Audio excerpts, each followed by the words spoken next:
Good morning, everybody. Joseph Kibler, our candidate for governor in the state of Wyoming 2026 race.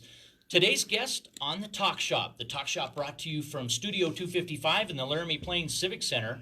Compliments of Together We Can, that event featuring Lieutenant Colonel Alan West on April 11th in historic downtown Laramie's Elks Lodge. 582.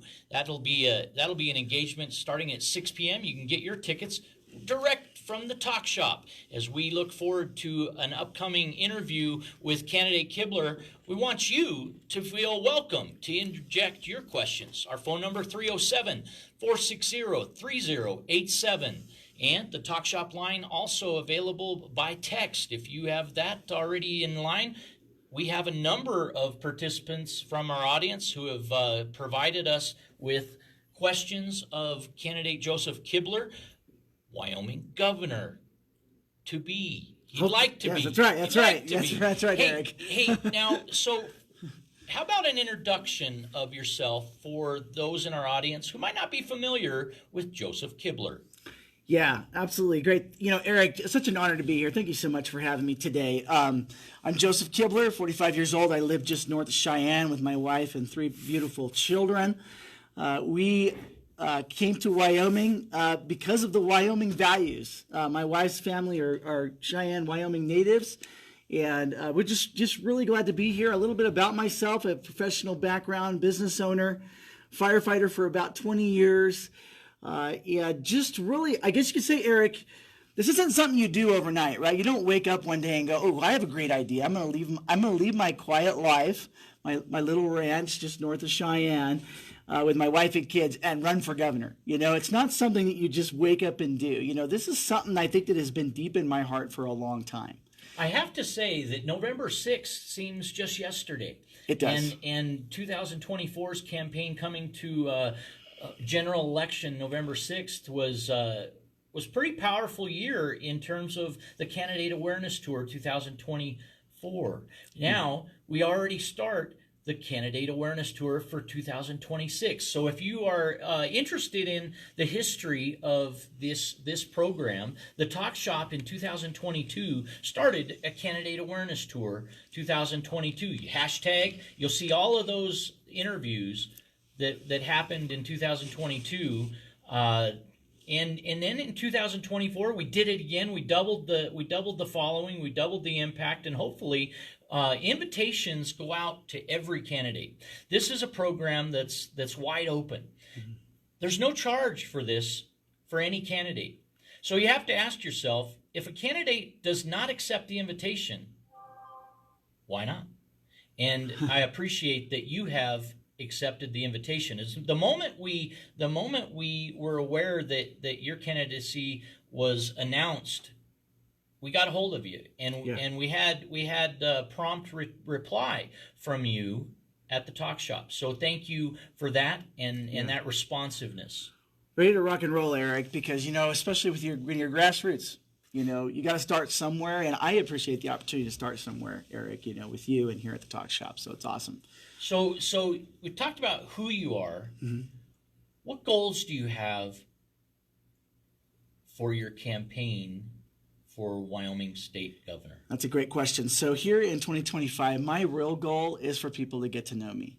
One-on-one basis. I'm going to walk around. I'm going to shake hands. I'm going to meet people. I think my long-term goal, if I get elected as governor, is going to be to unwind this mess. And I think we'll talk a little bit about that today. I feel like we are stuck in this broken cycle, and no matter who we elect, I align with a lot of the core values of our current legislature and our current and what is going on, but I'm surprised to find that I feel like we're just in this constant sort of broken cycle of legislation and governance and bigger government. We really got to ask ourselves as Wyoming residents, citizens of the United States, what we have been doing for decades working for education, taxes, healthcare, all of this. We've legislated ourselves, Eric, essentially to death. And I don't know that we know how to de-legislate ourselves. For those of you that maybe watched President Trump's address to the joint session of Congress just the other night, he said, I want 10 less regulations for every one that you make, right? He said that. And I'm looking at what we're even doing in Wyoming right now, and we're going the other direction. I mean, we started this session with over 800 bills, practically a Wyoming record. Now, granted, many of them didn't make it to the floor. Many of them died in committee, are dying in drawers right now. So we're not going to have 800 new pieces of legislation that come into law this year. But when we think about that, we're not unwinding anything. We're just moving it around. We're going to, you know what? Because of our principles, we're going to cut here. Oh, but because of our principles, we're going to add over here. And so what it's creating is just this endless loop. And so my question to Wyoming, to you, Eric, is what do we need to do? And what do I want to do to start unwinding this and truly lead? Truly, a leader is going to bring the education professionals of the state, along with the leaders in our legislature, together to the table and go, guys, this hasn't worked for decades. What are we going to do? Because if you want, like, for instance, if you want to keep public education, it's time. I'm just going to be really bold. It's time to gut the thing and start over. What we're doing is we're just making all of these new pieces of legislation to try to kind of fix it and move things around. And we know that long term, it's not going to actually solve the problem. And so for me, I'm more about addressing root causes than I am about, okay, let's throw another Band-Aid on issues that we have today, instead of really going, hey, let's take a minute and go, let's rip all these Band-Aids off and see how do we form an actual solution for something. When you considered running for state of Wyoming governor, what first step do you envision as you talk about gutting the current system? Systems and things like that. What's step one? I think step one is you bring the stakeholders, the people to the table that you need to bring to the table. So maybe, I will go ahead. Let's just use education as an example, since it's a hot topic right now on the legislative floor and at the Capitol. You bring educational leaders to the table. You have a conversation with them. You talk to them. Guys, because one of the things that I feel that we've done to our educators is we've legislated them to death. So the issues with our education is not our teachers on the ground floor. It's what we've handed to them through legislation, through the Department of Education, of course. Now, of course, the Trump administration's dealing with that, right, Eric? So we don't really know where a lot of that stuff is landing, where a lot of that stuff is ending up yet. But once we do, that would allow us to talk to the educators in this state and go, okay, we need to free them. We need to free education from legislation so that they can teach, so that they can get, reading, writing, and arithmetic. But that goes with every single issue in our state, in our nation. We're so polarized, Eric, that we're not bringing people together to the table to have meaningful conversation. Yes, we have committee. Yes, we have the floor. But we're not doing anything outside of that, really. We need a leader that will bring people to the table and say, you know what, let's duke this out, and let's do exactly what Trump did in front of the public. Let's have the conversation with the educators, the legislators, and let's have it in front of people in Wyoming so that we can either fix the thing, because right now, I feel like what we're doing right now is we're just breaking more pieces. At some point, we've got to either get rid of it or actually redo it. I had to do that with my own business in this last year, Eric. We've been hammered. My business has been hammered by technology. After 22 years of being in business, we had to sit down and go, you know what? We have to throw the entire thing out and start over. Or innovate or die was our motto in my business last year. We need to do the same thing with the issues in Wyoming. We're going to either innovate this or it's just time. It's just time, because decades of doing this has not improved our kids' test scores. But that goes for taxes and healthcare and everything else. Staying with education. Where do you stand with respect to your position on vouchers, uh, f- funding following students Yeah. to whatever school they choose, be it homeschool, private, another private entity, or public school as we know it? Well, Eric, I'm a homeschool dad. So, but I have a question for you. What has government loans done to higher education? I think it's exploded it. Raised the cost, right? Yeah, that's right. Raised the cost. So, on paper, I love the idea. Wow, $7,000 a year is going to follow my kids in their education. You know, my wife and I have been looking at different forms of education from home that we'd like to do that are expensive. This is kind of an interesting exercise, Eric. If you Google average price for private education in Wyoming, Google returns $6,898. So I have to ask myself, is that how they came up with the $7,000 figure? But here's what's going to happen, and mark my words, supply and demand. We're a capitalistic society, right? And we love that. What's going to happen is, mark my words, these families that we're trying to help by giving them the $7,000 to put their kids in private school, well, that average cost of private school in Wyoming is going to go up. And mark my words, in a couple of years, it's going to be $10,000. So are we going to now give those families $10,000? In a couple of years, so they're going to now send their kids to private school. The first year is going to cost $7,000. Oh, that's going to be $8,500. That's going to be $10,000. And then that's going to be coming out of these. And the very families we're trying to help are going to get priced out again. Or we're going to say, okay, now we're going to write you a $10,000 check because that's the average cost of private school in Wyoming. I think it's a very slippery slope when you start inserting government funding. I realize it's our tax dollars. I understand that. I mean, my taxes have gone up tremendously on our place in Cheyenne. But then where does it end? Because all of a sudden I can afford this private school now, but in 2 years I probably can't afford it again. So Through COVID, yeah, I recall groups of 5, 6 families talking about their concerns about sending their youngster to public school and feeling more comfortable that perhaps it was really in year 2 of following COVID's introduction in 2020. So 2021, groups of families were considering that they could take, if they got 5,000 in credit, they could collaborate, and that would be a potential income for one teacher for 5 students. Sure. A 5-to-1 teacher-student ratio. Yeah. And the conversation wasn't exactly welcome in Albany County School District as by and large. Yeah. Whether it was even realistic, practical, the conversation really wasn't allowed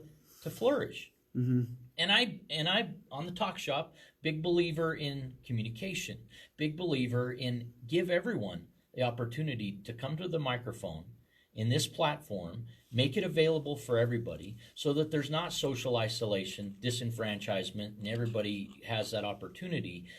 Do you feel that the conversations are being had openly? Do you feel like elected officials are listening, are open to listening, or responsive, or maybe just speak directly to you? Will you be? Yeah, that's a great question, Eric. You know, I want to step back on that just a little bit first. I think we tend to put too much hope and trust in the people that we put in office. You know, we're never going to help and make everybody happy. I could be the most conservative candidate in the world. There will be conservatives in Wyoming that don't like what I think, right? And I think we put our hope and faith and trust in mere man too much, when we know that ultimately there will be people that might be my biggest fans, and there will be people that are also conservative that want to toss me out with the bathwater, right? And so, Eric, when it comes to your question about whether the legislature is listening or whether the governor is listening for that matter, I think there's a lot of factors that go into that. I think we have a lot of ideas. I think we're used to just legislating things instead of coming up with solutions. Kind of like I said earlier, you're going to probably hear me echo that. Um, I really, it's interesting because I really want to talk to people across the aisle. I really want to have conversation with folks, real conversation. Because guess what? There are a lot of things on the left that I just simply will never agree with. But what we're not doing is sitting down, bringing people to the table and say, you know what, let's have coffee. Let's talk to each other. Let's have a conversation. I want to hear what your concerns are, UW student, what your concerns are about, concealed carry, in your college. Like, I want to hear what your concerns are. And when you exercise a little teeny tiny bit of human kindness and respect, you've gained an ally in someone that doesn't agree with you or someone that you won't agree with on the principle, just because you've given them an opportunity to at least be listened to and that someone cares about that. And so for me, a governor is not a governor for just the people who vote for them and put them in office.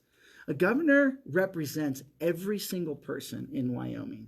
And that means that every single person in Wyoming should be comfortable to walk in my office and say, Joseph, I'm concerned about this, or I've got this thing going on in my county or my city. And whether I agree or not, I will at least give them the time of day and listen. Give them the opportunity and give them that human kindness. It's pretty interesting because I've even had a couple of people, come out of me on social media already, like, you're a Christian, you're a Bible thumper, all of this stuff. But when I respond to them in kindness, they're like, I'm not used to that. And I think that that's something that we could bring back. One of the campaign materials that you provided, the talk shop, speaks of faith, family, freedom, and future. Mm-hmm. That comes right out of what you just said in terms of faith, but kindness at the core treats each and every one of those. With respect to education, do you support a change with education in any particular way that you would recommend for our local and state education systems? Yeah, so I'm actually putting out one-page solutions for every single thing that's issues for Wyoming, but that I'm campaigning on, stuff like that. And some people are going to look at that and go, you can't do this. It's too simple. It's too straightforward. I do actually have a couple of things that I could say about education. Let's start with that faith thing. I'm not Bible bashing or anything like that, but bringing values and morality back into our education. And what I mean by that is teaching our kids that stealing is wrong, that murdering is wrong. We've lost, just everything is sort of gray, and we don't have a lot of values left. And so I think bringing values left, but in a way that's educational and purposeful. I like the 10 Commandments, Eric, and I know there's a lot of different things going on across the country with that. I think Oklahoma's put it in their schools, and of course there's constitutional challenges and all this stuff going on. But let's face it, do not steal. Do you think it's a good idea, a good principle that we could teach our kids? Agreed. So without bringing like my religion, my faith in Christ directly into the classroom, I could teach kids not to steal. So bringing morals and values back. So that's important to me. But I think what's more important when we talk about education is by the way, Wyoming, we are guilty as charged because we have put ourselves in this situation. We've deferred so much responsibility to government, including educating our kids, that we aren't, as parents, truly teaching and educating our kids in these ways. I think the responsibility of education, reading, writing, arithmetic in the morning, and then interest-based learning in the afternoon. And that's what you do. And there's more to it than that. But that's what I would like to see. We're very proud of our numbers here in Wyoming. We're in the top of the nation, but still 50% of our kids can't read at grade level, right? So we still have a really big problem. So I think you focus on the core subjects, and then you teach kids all through school interest-based learning in the afternoons. What are they interested in? My son is brilliant when it comes to building and solving problems.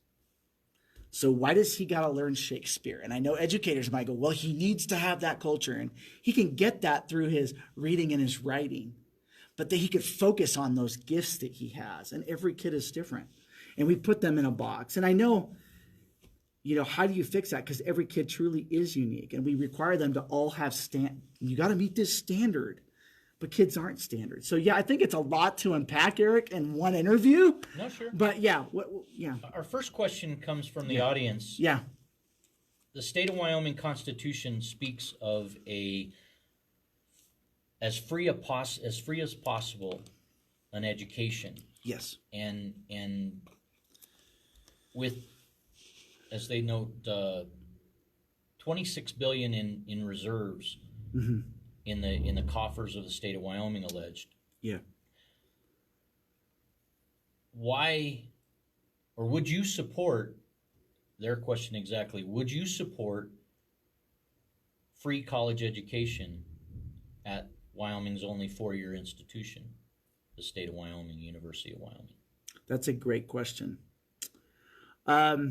We actually have, I think it's more like 30 billion in like over 600 different, state trust funds, Eric, that is sitting there. But I want people to understand something about that. Wyoming has lean times too. And so we need to not, empty out our coffers because we think we have ideas. Should university level education be free? Part of my education idea and plan is have most of your kids ready for workforce by the time they're out of high school, right? And then your doctors, your lawyers, those folks that need higher education can go and get that. I'm not sure, so then I would ask that person a question back. So do you want to get rid of property taxes? At the same time, like at some point you have to go, well, how are we going to fund education? How are we going to do that for free? I think there's ways to do that in Wyoming. Our tourism, our minerals, there are ways to do that. But I think you don't solve it overnight. I don't think we wake up and go, let's do free university. I think we could get there, Eric. The Constitution asks for it. The Constitution calls for it. Yeah. But we've softened the language. Yeah. Saying our priorities are not free education for the state of Wyoming citizen. Yeah. As the Constitution calls for.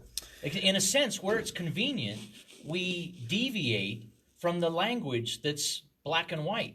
Yeah, it's kind of interesting because also with the Constitution, Eric, this bill giving the $7,000 to families is probably going to have a problem. It's going to end up in court because the way the Constitution is structured, this probably technically can't happen.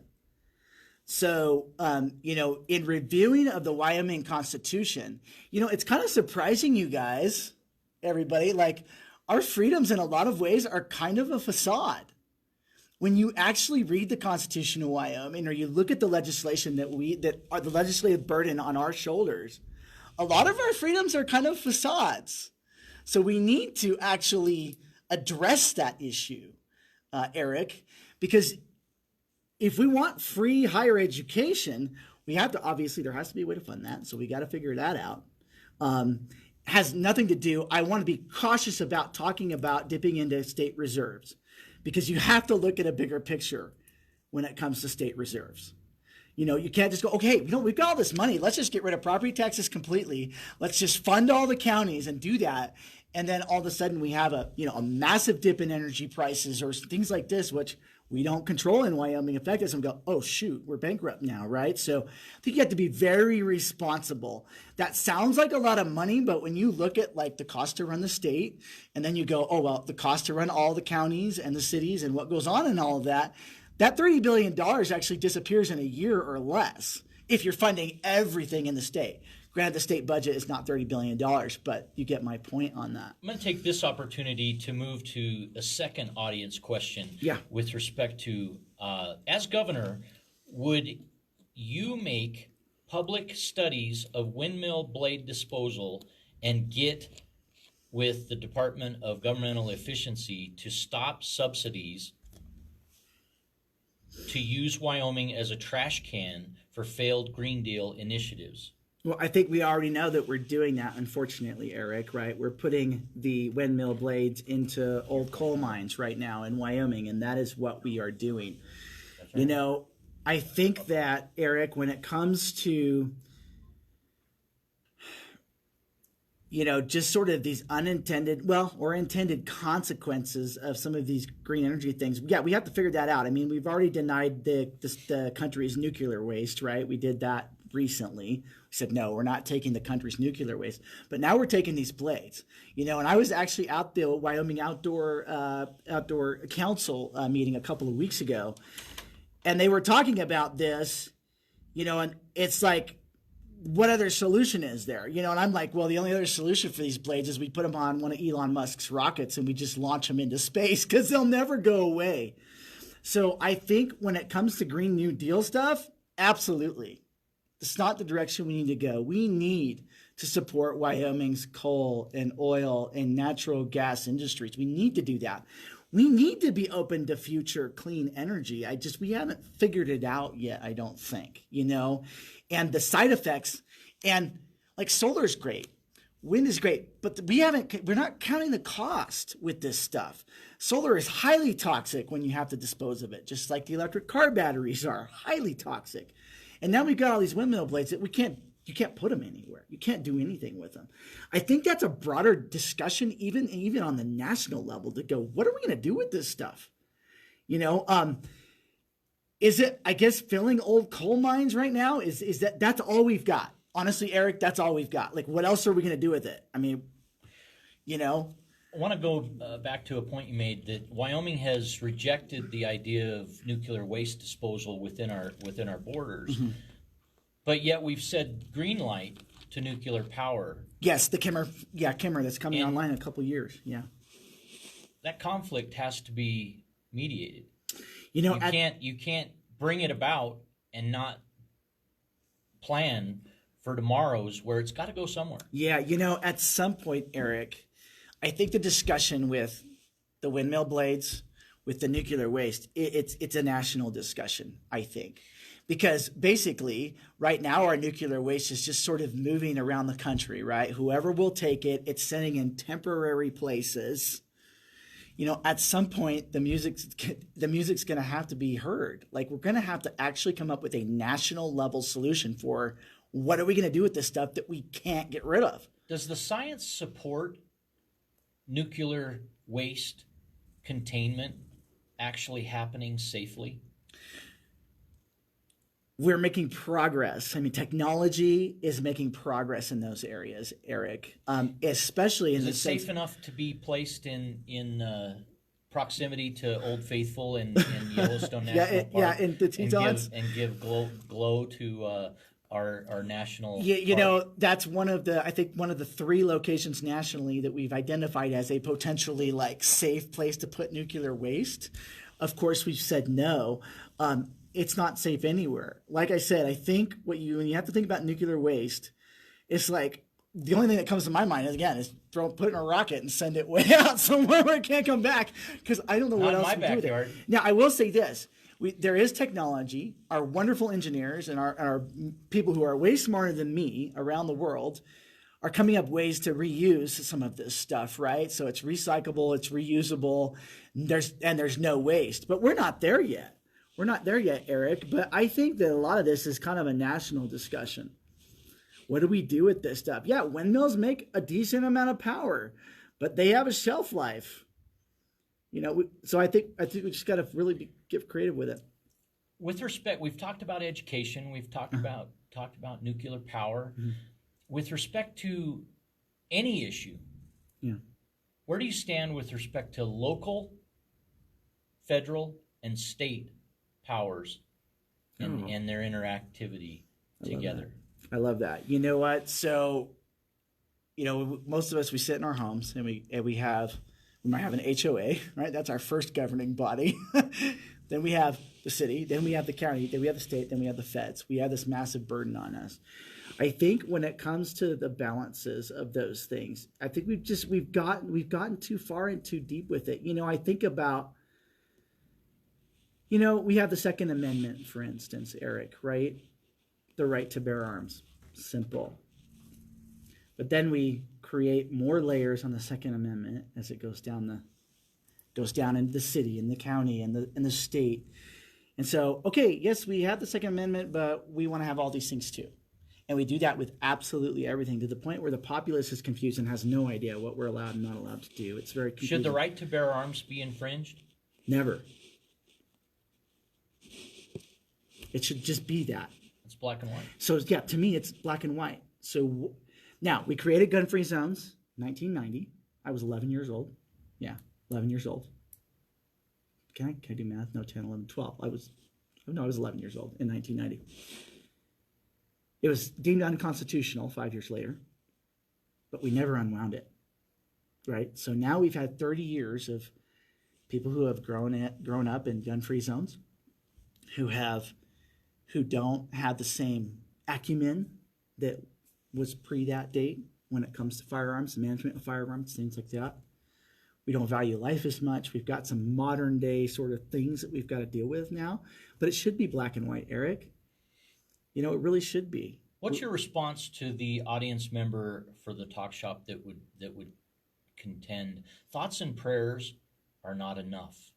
We need to take our children's lives to the utmost importance. Yeah. And we must stop these violent, tragic deaths that are occurring in schools and in public areas. You know, Eric, no matter what you do from a legislative or a legal standpoint, unfortunately, those evil people in our society, which we have them, let's be honest, there are people who will do evil things. And that being related to, you know, something mental going on, something physical, there could be other mitigating factors. They're going to do those things regardless of what we do. Regardless. Okay? So let's get that out. Gun-free zones are soft targets. You create a soft target. Hi, I have a sign on my wall and this is a soft target. Welcome. Okay? I understand the other side's concerns. I really, truly do. I understand what they're saying. But would I rather be in a room where someone could walk in and have a minute? Let's say campus security is a minute away. They could have a minute to fill that room with lead before, you know, someone could come and intervene, you know. Or would I rather be in a room full of students, if I'm teaching, whatever I'm doing, and the minute that happens, you know, 6 people turn around and return fire? What's the better outcome? What's the better outcome? You know, the evil people are going to do evil things, and we're not going to legislate that. No matter how many bills we sign, no matter how many rules we make. I mean, look at the historically gun-free cities across our nation. Highest levels of gun violence in the nation. What's the role of government in the state of Wyoming? The role of government, period, is to protect the nation, right? Our borders. To provide, I would say, probably provide infrastructure. That's an important part of the role of government. That's about it. You know, but here's the thing, though, Eric. We have given all the responsibility over to government as people. So we got to look inside and go, if we, the people of Wyoming, want to take some of these responsibilities back, but we're going to have to go ahead and do that. What's the top step needed by the public, the citizens, to take that control, as you suggest? Demand that we stop treating symptoms for things. And we start treating the root problem. It's like it's with everything, you know. And I love our medical professionals, and this is a good analogy that we can use. I go in for a headache. Okay, here's a prescription. We're not going to figure out why I have a headache, right? It's not what we're going to do. It's not the culture we've created. Nothing against our folks in medicine, because honestly, myself and my entire family, we wouldn't even exist without modern medicine. You know, we wouldn't be here. But we treat symptoms. And then at some point, my headache gets so bad, you know, that my vision is blurry and I can't walk, right? And it's like, oh, hey, maybe we should give you a CAT scan or MRI, figure out what's going on. So that would be what I would say to the people of Wyoming. Demand that our legislature, our government, our governors, our commissions, our local governance stop treating symptoms and start getting to the root of the problem. In a follow-up question, I want to invite everyone who's listening, tuning in at this time. We're visiting with Joseph Kibler for Wyoming governor in 2026. And here today in Studio 255 at the Laramie Plains Civic Center, we appreciate you joining us. The follow-up question is, are mental health establishments existing in Wyoming to handle the mental health aspect of those gun violence situations and scenarios? The transition comes from this audience member asking you to speak to mental health, and healthcare overall in Wyoming seems deficient in that per this audience member. I would agree. I want to say this very as candidly but as carefully as I can, Eric. We have a mental health crisis in America. We are certainly short in Wyoming on support for that. But I think it goes deeper than that, Eric, because remember, I was just talking about root causes, right? I was just talking about why. If you look on my website, joseph4wy.com, it's joseph4wy.com, look under the issues page on kids and technology. Look under some of the root cause types of things that I address, Eric, on my website. You know, Australia recently made it illegal for kids 16 years and younger to be on social media. Okay? There's a reason for that. This is destroying our kids' esteem. They're depressed because they're constantly enthralled in this perfect world that's on a screen, and they don't see that perfection in their lives. And so I think we have mental health issues because we're not addressing those root causes. And technology plays a part in that. Now, there's a place for technology in kids. I'm starting with the kids, but now let's talk about the adults too, right? Where we have these mental health crises, or the university students that are struggling with the fact that their university is no longer a gun-free zone. I think let's sit down and listen to them. I emailed the gal that organized the die-in at the Capitol. And just said, hey, you know what? For those in our audience, this was in the state capitol building, the ground floor, entry areas where individuals laid dead on the floor. That's symbolic protest. Yeah, just to say, hey, this is how we feel about this. So for me, the kind of governor I would be is I would go down to that floor. I'd say, hi, guys. I want to talk to all of you. I want to hear you. I'd sit on those steps, and I would spend some time and hear what they had to say. And I think that is something that would help us bridge some of these challenges. The mental health issue, though, we need to look at the root causes. And some of that could be the over-medication of our kids, too. I mean, let's face it. I have an 11-year-old boy. He's wild. You might say he has ADD. He's an 11-year-old boy. This should be expected behavior. He'd rather be running around outside than sitting doing English literature. So I think it's a multifaceted thing. We are short on mental health professionals for sure. But that's a national issue. It's not just a state issue. But we need to as a people, not as a government.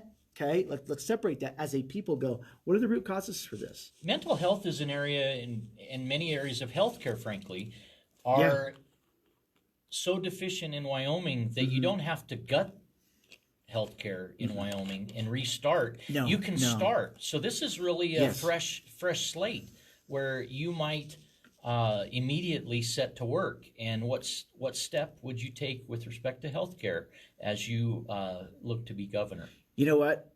Bold, big and bold. And here's what I mean by that. And I'm echoing this because this is really my campaign message. This is what I'm running on.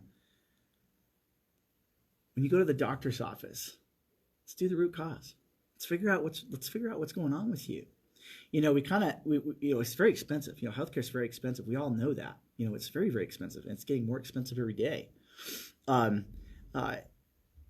go. Let's say you go into the ER. Oh, you're having a little problem in your chest. Okay, well, we're going to do this, this, and this. So we do an X-ray. Oh, that doesn't show anything. Oh, you still having the problem? Okay, let's do a CAT scan. Oh, okay, we'll do that. And then we go, oh, you still having a problem? Okay, let's do an MRI. right? Oh, MRI found the problem. Why don't we just go, let's create a culture where let's get to the root of the problem. Let's heal people. Let's be in the business of healing. And again, I don't necessarily fault our healthcare providers. It's the system that we've given to them that have caused us to get away from that healing mindset, and let's just treat them symptom mindset. Is the unarguable goal in so many cases ever truly absolutely solved?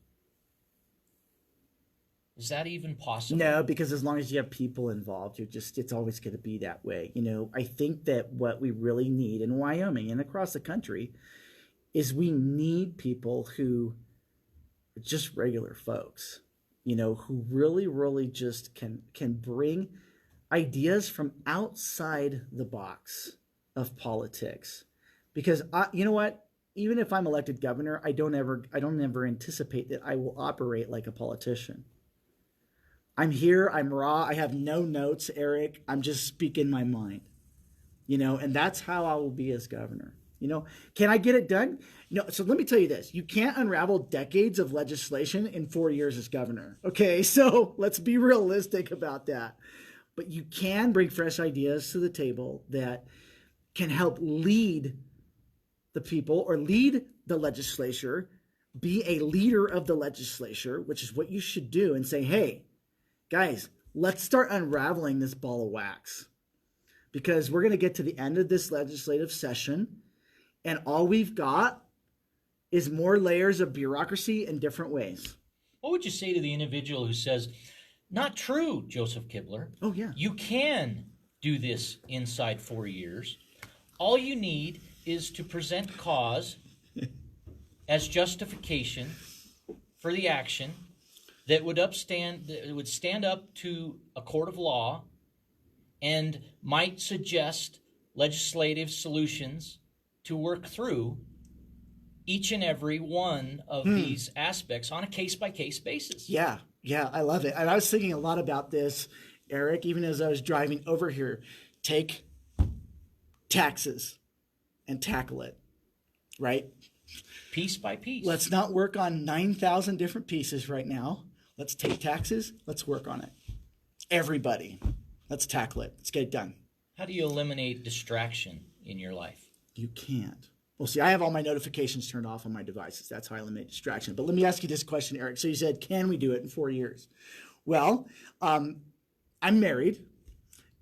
That's two people. Yeah, two people. Now try to get 100 people to agree to something, let alone two people, right? So I think that if you can present a strong enough case and vision for Wyoming, that you can get the people behind it. You can get the legislature behind it.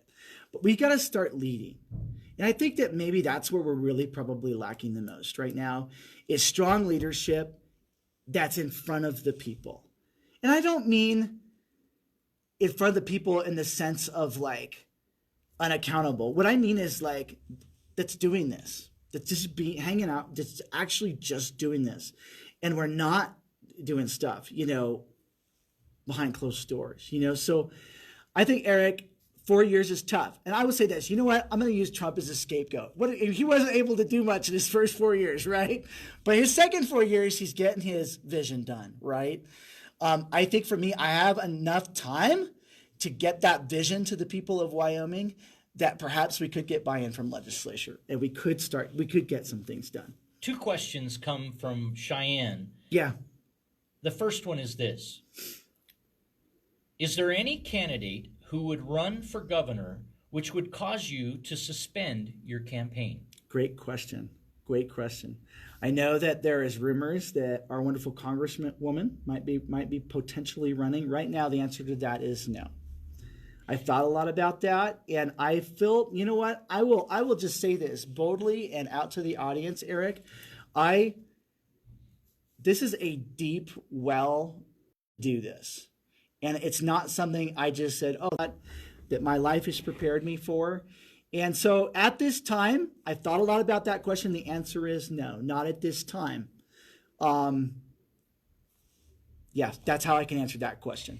Question 2 from same audience member in Cheyenne, Wyoming. Yeah. Will you support specific candidates for state legislature, either directly or via a political action committee you control or influence? I want to say this. I'm not someone that could be bought or sold by any committee or any flavor of Republican. Yes, obviously I'm a Republican. I'm a staunch conservative. Will I support people that align with my values and vision? Absolutely, 100%. But I will do that as a person, not as a committee, not as an action committee, nothing like that. I will say, Eric, you and I have spent time together. I think I'd really love to see you in this position in Wyoming government. I want to support you for that. So the answer is yes, I would do that. People that would support and align with my vision, but I wouldn't do it from a standpoint of politics. I would do it as a standpoint of being just a person. From Pine Haven, Wyoming, the next question for you, Joseph Kibler, gubernatorial candidate for the state of Wyoming in the 2026 race. Woohoo! What do you see that's potentially available to expand revenue in our natural resource pool of assets in the state of Wyoming?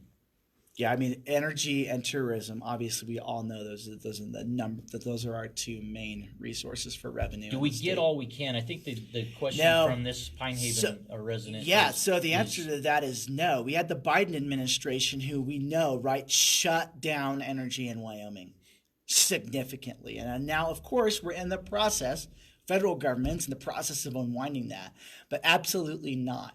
Especially in the area of rare earth minerals, which, as we all know, we've got an awful lot of exploration going on in Wyoming right now with the rare earth minerals. And so what a huge opportunity for Wyoming from an energy standpoint and from a mineral standpoint. But again, cutting through the red tape, Eric, kind of like what we're talking about. We don't want to just freaking destroy our planet, but there's a balance to that. It's hard to get anything done. Like Trump said in his speech the other night, it takes 10 years to get permission to do something. We got to stop that. We'll do whatever we can at the state level to do that. But remember, we've got to deal with the federal government on a lot of that too. I see, you guys, just to be honest, I would love to see, at the end of the day, we can get rid of property taxes in Wyoming. And you can truly, fully own that land that you live on. But it's a step-by-step process. And the way we get there is unleashing Wyoming energy. And I think a lot of folks currently are on board with that. Certainly our current governor and our current legislature, we want to unleash that energy out of Wyoming. Nuclear storage can drive revenue. Nuclear storage can drive revenue by the billions annually. It can. Is there an expense that overrides that income potential? Quite possibly, Eric. Right. Yes. Second question comes from. Gosh, I lost the space. Hold on a second. I'm only human. All right, here we go. This question comes on another topic. As governor, would Joseph Kibler be interested in pardoning nonviolent offenders from Colorado who were extensively prosecuted on a case-by-case basis, of course?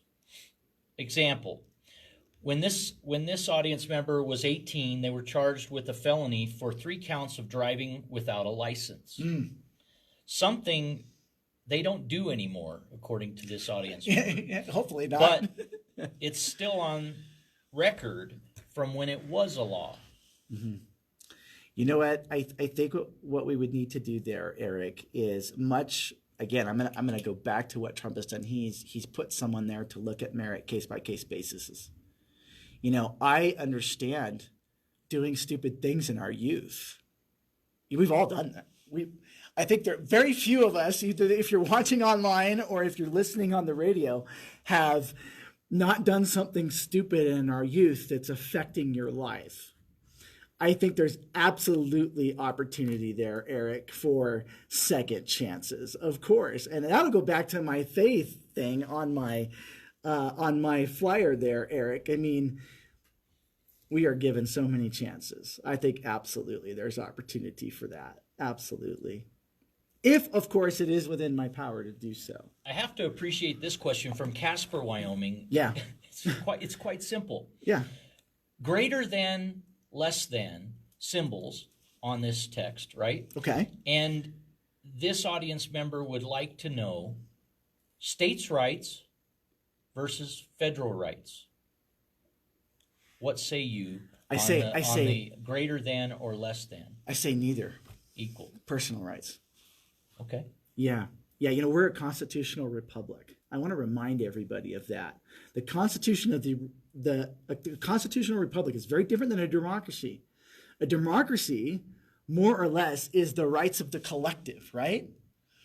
A constitutional republic is the rights of the individual. If I have to pick between states' rights and federal rights, my heart just goes to personal rights. I mean, my heart just goes to, we are under the protection and umbrella of the federal government as a state. I'm going to assume one area of this audience member's question might be related to abortion and Roe v. Wade. If you take that perspective, where would Joseph Kibler stand on state rights versus federal rights? And that could also go into state rights, absolutely. And here's why. The federal government could be a bully. Maybe not so much now, but it can be, right? It can be maybe more now than ever. And quite possibly. So having a spine to tell the Biden administration, no, you're not shutting down our energy. That could be a prime example. Would you do the same with the Trump administration? Absolutely. Now, Trump administration has deferred some of those rights to the states, right? Such as abortion, right? So that has now become a state issue. But on that issue, and this is a real problem that I have in general, Eric, I've seen it happen across the nation, where the people of a state, we the people, have voted on something and said, no, we do not want abortion to be legal in Wyoming, by way of example. But then we get tied up, even though the people of Wyoming have spoken, have said that this is what they want. Marriage in California, they passed marriage between a man and a woman. The people of California, the most liberal state in the nation, passed marriage between a man and a woman twice, overwhelmingly. And then the judicial said, nope, can't do it. So I think we need to respect the people, because guess what? The people are also suffering the consequences of those decisions. In the 2025 Wyoming legislative actions, prescriptively, the legislature has denied abortions in the state of Wyoming. Yes. Would you have signed, not signed, or blatantly vetoed as governor? If you were governor today, what action That's a great question. Have taken? As governor, you have to represent the whole of Wyoming. I'm going to be really clear on this. First of all, I need to back up. Life begins at conception. Okay, so I'm going to be really, really clear about that. But I think it's really important that why are we continuing to legislate this when we've already got stuff in court, tied up in court on abortion like crazy right now in the state of Wyoming, right? And we don't know how those court cases are going to end up. Does wisdom say you do it in my estimation, you do it to be a leader in terms of what the desired tomorrow should look like? Yeah, absolutely. For me, abortion is not an option, right? And I'm just very, very clear on that. I think we're just trying to find ways to get around it right now with legislation, which, as we know, has passed. The governor said he would veto it. And of course, they've gone ahead and overridden his veto, which they have the right to do that. But for me, when it comes to the issue, life is at conception. How we get there, well, right now we're tied up in court, Eric, with that, okay? So it's kind of a double-edged sword in a way. I know right where I stand on life. That's not the issue. But right now we kind of have a double-edged sword because we got all this legislation from previous sessions tied up in court about abortion. Is it constitutional? Is it not? All of this stuff. But so now we're just putting more legislation that will likely just end up in court without an actual resolution. For me, abortion isn't an option. We support the folks that go through hard times, but 99.9% of the time, it's two consenting adults that need to take responsibility for their actions. It's a tough spot to be in the governor's shoes, knowing the bigger picture of what's currently in courts and tied up. We all know Wyoming is a no abortion state. We know that. Like, end of story. Do we need to keep creating more legislation around it? I don't know, because we're waiting for actual decisions to be made in court, Eric. So I think it's a challenge, on that issue. In covering many topics, one audience member asks that we ask specifically. Yeah. Income tax, yes or no in the state of Wyoming? That's easy, no. Property tax, too high? Oh. Yes or no? Absolutely. Okay, so with absolutely yes or absolutely no? Yes, too high. Absolutely should not been allowed to get here. However, can I talk to the property tax thing just a second? Please. This audience member was just simple and blatantly I love those frank. questions. Here is what we need to do with property taxes. We need to stop messing around with it. Let's start with an actual property tax solution, which is you pay tax on what you paid for your house. End of story. They stop messing around with it.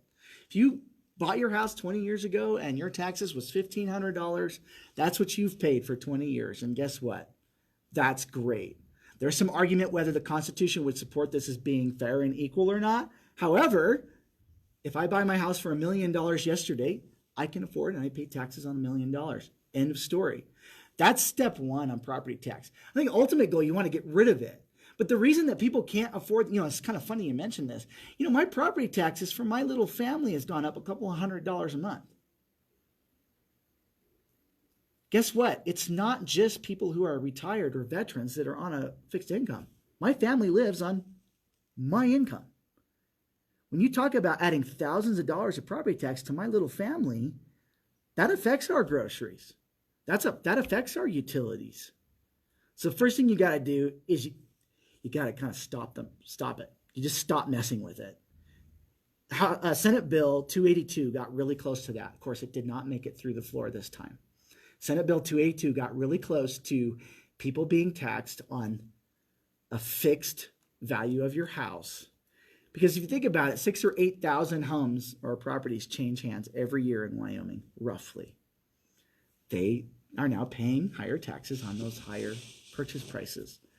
It does kind of balance out. Now, not in some of our depressed counties. They have a little bit different challenge out there, and I think we can find a way to help them so that they're not, hurt too much. I think the ultimate goal has got to be to get rid of it, because then you really, truly own your property. You're not paying rent to any government, but you can't do it overnight. I think it could be done with the right plan. I'd like to go back to spring 2024 in respect to tax and the conversation. There were at least 8 initiatives that were brought up maybe during legislative session of 2024, but certainly soon after, through even a citizens petition effort. Yes. For a 50% tax reduction, and through this process, I can only think of one state citizen who spoke openly about their position on taxation in the state of Wyoming. Is that remarkable to you, that there wouldn't be every elected official weighing in on that very topic? Or more directly, that there wouldn't have been an elected representative initiating legislation for each and every one of those citizen-minded pieces? For this to have to go to a petition is greatly concerning to many in the Talk Shop audience. Yeah, well, it's difficult to do too, and kudos to the People's Initiative and all the work that was done there. And it brought attention to something, but it did.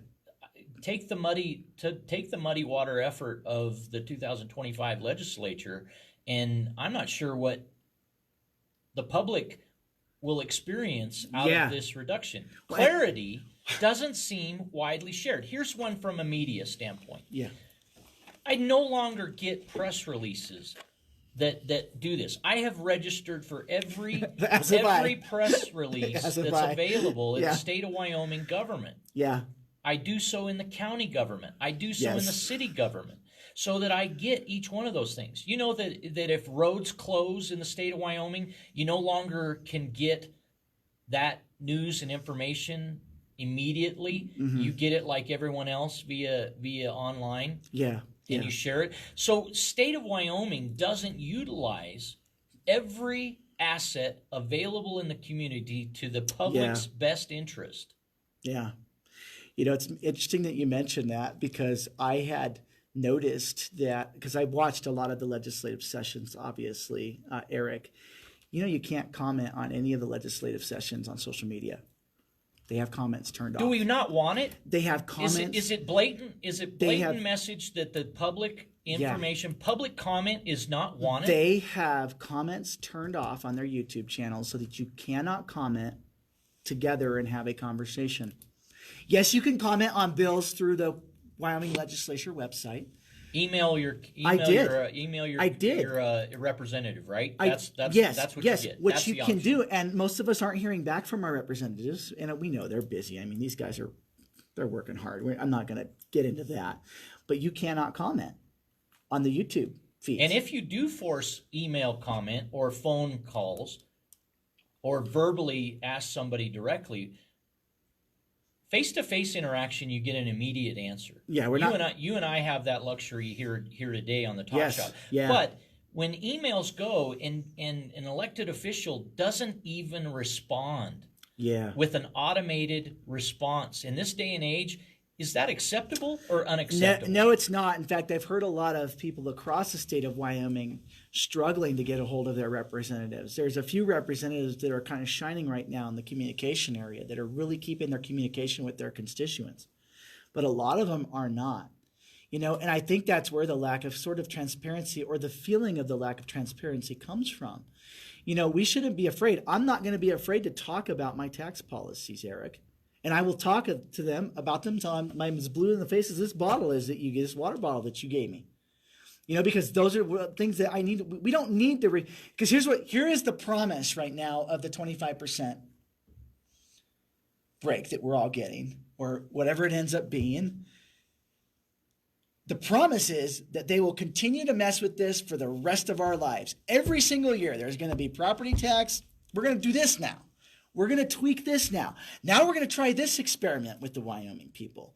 And what we're not going to see, because we're stuck in the loop, is a solution for property tax, which is you tax people on what they paid for their property, and then you make a plan that when we have revenue from minerals and energy, that we start phasing out property taxes. That's making a plan. That's not going, let's try 50%. By the way, kudos to the people behind the People's Initiative. They did something. It is so hard. You know, I think it's been like 25 years since the people of Wyoming have been able to get something on the ballot, because it's so stinking hard to do. Our rules make it so that it is really hard to get the people to get enough signatures to get something on the ballot. It's hard. It's really hard. In a two-party system, yeah, it's very hard to get another party represented at all. Well, is that healthy for America? No, it's not. It's not. I mean, does a two-party system represent America? I don't think it does, especially now when a lot of us are kind of tired of the two-party system. You know, even here in the state of Wyoming, it's very, very difficult to run as a third-party candidate. There's a lot of hoops you've got to jump through in order to run, you know, as a third-party candidate. You know, but these are the rules of our state. These are the laws of our state. Is that not a change that can be made directly, promptly, in first 6 weeks of Dude, your administration dude, in terms of those type of infrastructure opportunities for possibilities I mean, in the future? you got to work with the Secretary of State's office. You got to work with the legislature to get all this stuff undone. And I think even from a political standpoint, I think it ought to be easy for someone like you or me to run for office. It shouldn't be difficult. And you know what? It's not super hard to run if you're running in a major party. But if you're running as just a human being, let's say, instead of going, you know what, I'm kind of sick of the two-party system, it's pretty hard to get in. And it shouldn't be. It shouldn't be. And even now, there's some bills going through or that maybe even have passed, I haven't checked yet, that will make running for office in Wyoming just a teeny tiny bit harder for regular people who haven't made this a career, people who haven't, to where the election cycle is getting longer and longer and longer. And before you know it, guess what? I got to work to feed my family right now. I work for a living, and so instead of running, I think you're speaking to, instead of a filing period in 2024 that spanned candidates filing between May 15th and May 31st, 2024, then the primary election being mid-August, and then the general election being November 6th. Yeah. You're looking at, per my understanding, an expanded, yes, lengthened, broadened, yes, political season, and I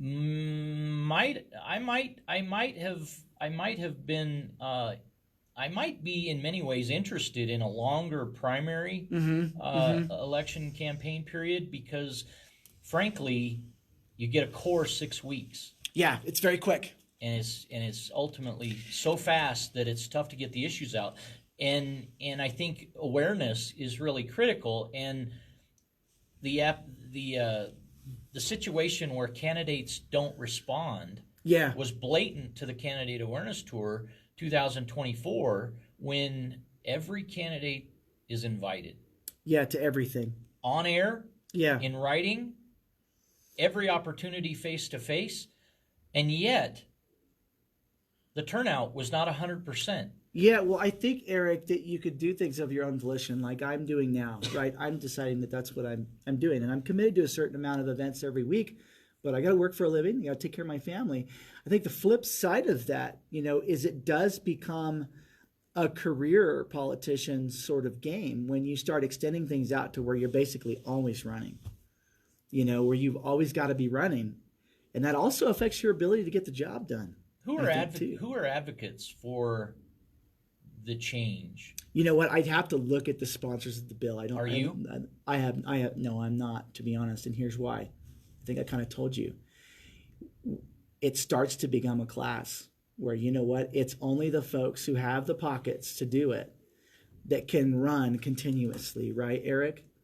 Where they can always be campaigning. They can always be running. And also, as a result, that affects their ability to get things done. I think, too. While I also hear what you said, well, it'd be kind of nice because then they'd have more time to get around the state and stuff like that. I think the contrary to that is just, wow, we're always running for office and we have to, and so I think I think it's kind of a catch-22 with that bill because then, that's just extending things so much. And then, of course, runoffs too. And there may be some pros to runoffs even. But again, we're already in an election cycle that never ends, right, Eric? So, you start adding months and months and months to it. It's like it just never ends. We never get a break. Why did you choose to start your campaign 2 years in advance? Because I knew that would be what it would take for someone who is running a grassroots campaign to make an impactful difference and shake enough hands and be able to have time to provide vision. But I'm not doing it full time. I've committed a certain amount of time every week to doing this. And then I'm working, I'm feeding my family, and I'm doing that. So I think for me, that's what I knew. And also I'm running grassroots, Eric. You'd be kind of hard pressed on my website. You can find it where you can donate to my campaign. But that's not my focus because you know what? I want the people of Wyoming to love what I'm giving them enough to want to vote for me, plain and simple. You know what? And they don't need, me to be spending $1 million of their dollars on mailers and things like that. Will there be a point where I probably need to do some of that stuff? Maybe, probably. But I've got media. I can use media, and that's basically free. It's just my time to show up and be here, and so I can use that. My intent, I'll be boots on the ground an awful lot in Southeast Wyoming here this year. I'm not really going to run a ton across the state this year. That'll be next year's task. We'll be running across the state right now to get interest and build. So far in 23 counties, where have you made appearances in the state of Wyoming? Man, I've only been doing this a month. Yeah, so just Laramie County mostly. Yeah, I've had You made it to Carbon. Yeah, I made it to a few places. Well, your reach out has made several counties in the state of Wyoming because as we followed and prepared for today's interview, we recognize that you've done town halls online. I am. So that's one tell thing. Tell people about that opportunity. Folks that are watching, at least twice a month, I've got virtual town halls online. The next one coming up, I think I'm talking about taxes specifically. So that'll be a lot of fun. But then every month, I've got an Ask Me Anything town hall. So if you're from Wyoming and you want to show up, you can literally ask me anything. You know what? And you might ask me something that'll catch me off guard, and I'll give you a blank stare, or whatever. But because there's a lot of issues. But yeah, I'm really making myself available to all of Wyoming in a way that I think candidates haven't done. The other thing I've done is a lot of my Thursdays are set up as community days where I can do one-on-one meetings. I'll meet anyone in Southeast Wyoming one-on-one on Thursdays. But anyone in the state can connect with me, and I'll Zoom with them. I'll talk to them on a one-on-one basis, and that's my Thursdays. So I've got that on my calendar too. So I am available to folks. Yeah. In respect to your campaign materials, you put your cell phone number right out there. I do. 307-640-5277. Yeah. And you invite texts or calls. I do. Yeah. I just want to talk to people. Yeah. And you know your what? email. Yeah. Go ahead. Yeah. Simple. Do it. Joseph at Joseph4wy.com. Yep. Your domain. Joseph. 4wy.com. Yeah. And there is a QR code available for more information, and there's obviously there's a campaign that in grassroots effort or any other requires support. Yeah. How does somebody get involved with your campaign, with you, find out about you? What's your favorite way for people to reach out and find Joseph Kibler? They can call or text me. I mean, that's perfect. They can go on my website if they have a particular interest. They could go to my contact page on my website, and they can say, "Hey, Joseph, I'm interested in helping share your message on social media." Like they can do that. They can fill it out. I get that email and get it going. And right now, like my objective right now, I've got a bunch of folks that are super, super interested. I've got someone that's actually kind of stepped up as campaign manager already. And then I've got a bunch of folks right now. The biggest thing I could use help with from the audience that's listening, just share my content when I post it. Just share it with the community. If you're like, wow, Joseph makes a lot of sense on property taxes, post it in your Fremont County Facebook group. Post it in your Casper, group or whatever. Help me get the word out. I think that's the biggest thing right now. But I welcome ideas, information.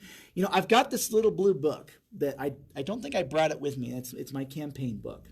And one of the things I wrote in there in the first page is like kind of the criteria for what I'm running. And that's always be teachable, tell the truth, don't get caught up in the online fights, and do these things. You know what, you guys? I don't have all the answers. And I'm not afraid to sit here and go, I don't have all the answers.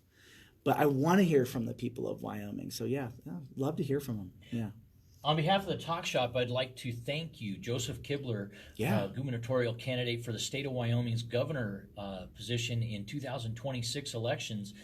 Thank you for joining the Talk Shop. My pleasure. Thank you. Most enjoyed this opportunity to launch, frankly, the Candidate Awareness Tour 2026. Awesome. On social media, and these interviews will be archived so that that they may be shared. Yeah, absolutely. Indefinitely.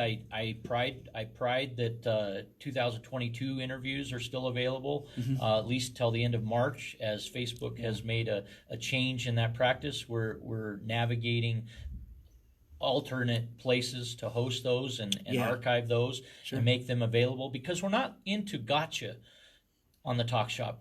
We're into communication and conversation. And we have to ask ourselves the greatest question: do you or do you not show up and converse with the community? Because these are your friends, these are your neighbors, Absolutely. and these are people that you ask to vote for you. And we thank you.